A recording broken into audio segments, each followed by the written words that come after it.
शंखचूड़ के इतिहास को अच्छे से जानने के लिए मेरी वीडियो को पूरा जरूर देखें।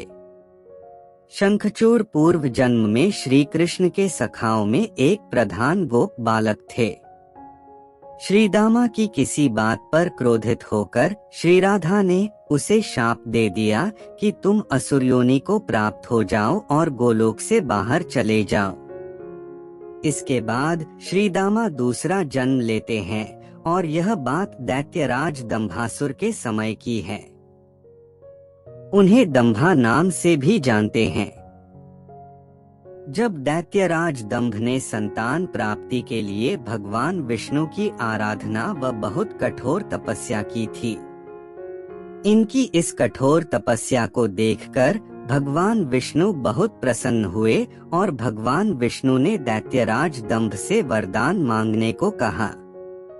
दैत्यराज दंभ ने महापराक्रमी और तेजस्वी पुत्र की कामना भगवान विष्णु से की और कहा कि मुझे ऐसे पुत्र का वरदान दो जो अजय हो और तीनों लोकों पर विजय प्राप्त कर सके। भगवान विष्णु ने दैत्यराज दंभ को वरदान दिया और अंतर्ध्यान हो गए।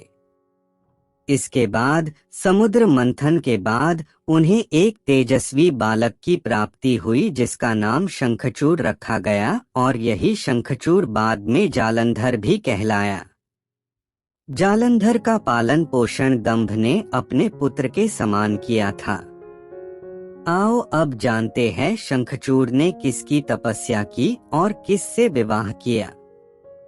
शंखचूड़ बड़ा हुआ और उसने पुष्कर में जाकर भगवान ब्रह्मा जी की घोर तपस्या की। फिर ब्रह्मा जी ने शंखचूड़ की तपस्या से बहुत प्रसन्न होकर उससे वरदान मांगने को कहा। फिर शंखचूड़ ने ब्रह्मा जी से यह वरदान मांगा कि वह देवता द्वारा कभी भी पराजित न किया जा सके। तब ब्रह्मा जी ने शंखचूड़ को वरदान में श्री कृष्ण कवच दिया।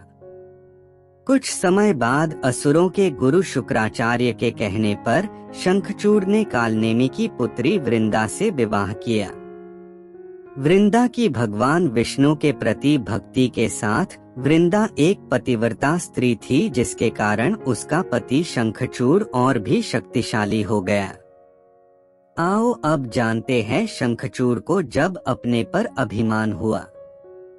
ब्रह्मा जी से वरदान प्राप्त होने पर शंखचूड़ को धीरे धीरे अपने ऊपर घमंड होना शुरू हुआ और उसने अपना पराक्रम हर तरफ दिखाना शुरू कर दिया। देखते ही देखते शंखचूड़ ने देवताओं को सताना शुरू कर दिया।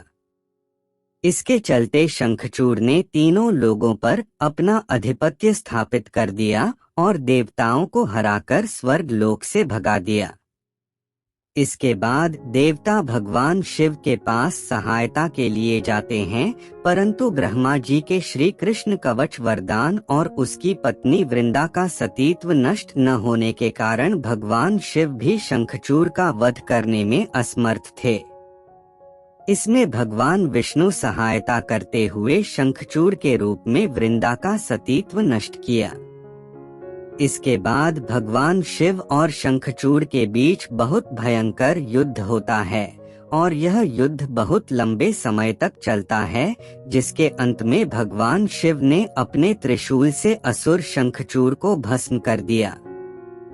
भस्म होने के बाद शंखचूड़ की हड्डियों से शंख का जन्म हुआ। शंख शब्द से जुड़ी कुछ बातें। एक शंखचूड़ की हड्डियों से शंख का जन्म हुआ। शंख का नाम संस्कृत शब्द शंख से आया है। शन जिसका अर्थ है शुभ, कल्याण, मंगल तथा ख का अर्थ है आकाश। जब समुद्र मंथन हुआ था तो उसमें से माता लक्ष्मी के तुरंत बाद 14 रत्नों में से एक शंख भी उस मंथन में निकला था। 3 शंख के विभिन्न प्रकार होते हैं, जिनमें से सबसे प्रसिद्ध पंचजन्य दुर्गा, शुद्ध, मोती, बैजंती, वामावर्त, गणेश और दक्षिणावर्ती हैं। पंचजन्य शंख को भगवान श्री कृष्ण के हाथ में देखा जाता है। 4 शंख को युद्ध या विजय घोषणा के लिए भी बजाया जाता था।